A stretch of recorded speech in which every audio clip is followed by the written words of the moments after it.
எல்லாருக்கும் வணக்கம். இன்றைக்கி வீட்டு சமையலில் சிக்கன் மிளகு உப்பு கறி செய்ய போகிறோம். அதுக்கு தேவையான பொருட்கள் 1/4 கிலோ சிக்கன், மிளகாத்தூள் கொஞ்சம், மிளகா கிள்ளி வச்சுக்கணும், பட்டை மிளகா, இஞ்சி பூண்டு, மிளகு ஜீரகம் வறுத்து ரொம்ப நைஸாக நுணுக்காமல் கொஞ்சம் குறப்பாக இடித்து வச்சுக்கணும், சோம்புத்தூள், உப்பு தேவையான அளவு, சின்ன வெங்காயம் நச்சு வச்சுக்கணும், நறுக்காமல் அப்படியே இடித்து வச்சுக்கணும், கருவேப்பிலை. அடுப்பில் கடாய் வச்சுட்டு தேவையான அளவு எண்ணெய் ஊற்றிக்கணும்.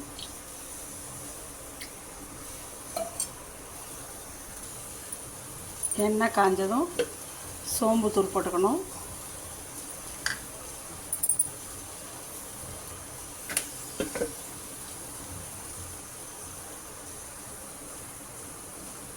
சோம்புத்தூள்ன்றதுனால சீக்கிரம் கரையிடும். சின்ன வெங்காயம் வச்சது, கருவேப்பிலை போட்டுக்கணும்.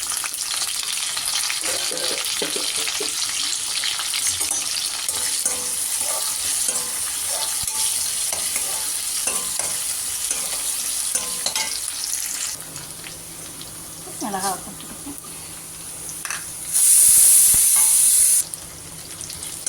மிளகாய் ஊற்றணும். நல்லா சின்ன வெங்காயமும் அதில் எண்ணெயிலே வதங்கணும்.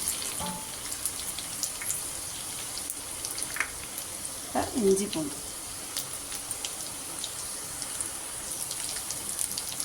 நல்லா வதங்கிடுச்சு. சிக்கனை போட்டணும்.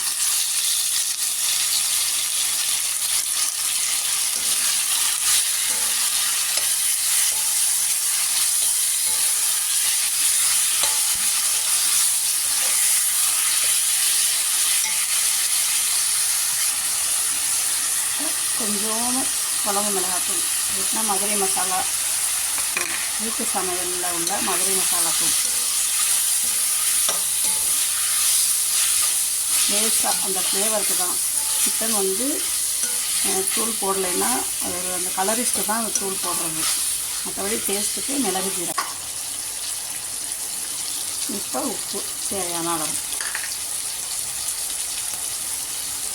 மிளகு ஜீரகம் வறுத்து பொடி பொடி இருக்குமா அது.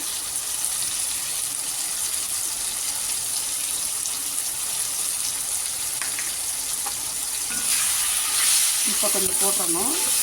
போட்டுட்டு லாஸ்ட்டாக கொஞ்சம் அதை போட்டு இப்போ கொஞ்சம் போட்டுட்டு சிக்கன் வேகிறதுக்கு கொஞ்சம் தண்ணி ஊற்றிக்கணும்.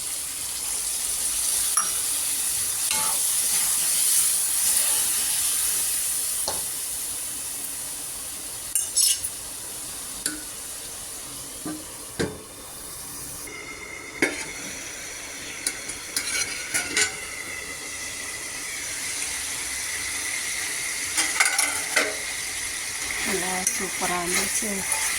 ஒன்லி மிளகு ஃப்ளேவர் தான். மிளகாய் கிள்ளி போட்டிருக்கிறதுனால மிளகாத்தூள் கொஞ்சமாக போட்டிருக்கோம், அவ்வளோதான். இது அப்படியே சுருள கிண்டி இறக்க வேண்டியதுதான். மிளகாத்தூள்